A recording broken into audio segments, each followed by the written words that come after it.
വൈകുന്നേരത്തെ ചൂട് കട്ടനോടൊപ്പം നല്ല ചൂടുള്ള ഉള്ളിവടയായാലോ? അപ്പോൾ വളരെ എളുപ്പമാണ്, വളരെ ടേസ്റ്റി ആയിട്ടുള്ള ഒരു ഉള്ളിവടയാണ് നമ്മളിന്ന് ഉണ്ടാക്കുന്നത്.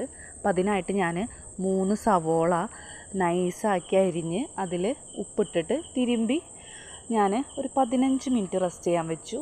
അതിന് ശേഷം അതിൽ വെള്ളം അങ്ങനെ ഊറി വന്ന് നിൽക്കുന്നുണ്ടാവും. അത് പിഴിഞ്ഞ് വേറൊരു പാത്രത്തേക്ക് മാറ്റിയതിന് ശേഷം പച്ചമുളക്, വേപ്പിൻ്റെ ഇല, ഇഞ്ചി എല്ലാം കൂടിയിട്ട് അതിൽ ചേർത്തു. പിന്നെ ആവശ്യത്തിനുള്ള മഞ്ഞൾപ്പൊടി, ആവശ്യത്തിനുള്ള മുളകും പൊടി, പിന്നെ ഞാൻ 2 ടേബിൾ സ്പൂൺ മൈദ, പിന്നെ 2 ടേബിൾ സ്പൂൺ കടലമാവ് എന്നിവയാണ് ചേർത്തത്. എന്നിട്ട് നന്നായി തിരുമ്പി യോജിപ്പിക്കണം കേട്ടോ. ഉപ്പ് ചേർക്കേണ്ട ആവശ്യമില്ല, കാരണം നമ്മൾ ഉപ്പിൽ റെസ്റ്റ് ചെയ്യാൻ വെച്ചിട്ടുണ്ടായിരുന്നു. എന്നിട്ട് നമ്മൾ ഇതേപോലെ ഒരു ഉണ്ട പോലെയൊക്കെ പരത്തിയെടുത്തിട്ട് നല്ല ചൂടുള്ള എണ്ണയിലിട്ടിട്ട് പൊരിച്ചെടുക്കുക. അപ്പോൾ അത് അത്രയേ ഉള്ളൂ.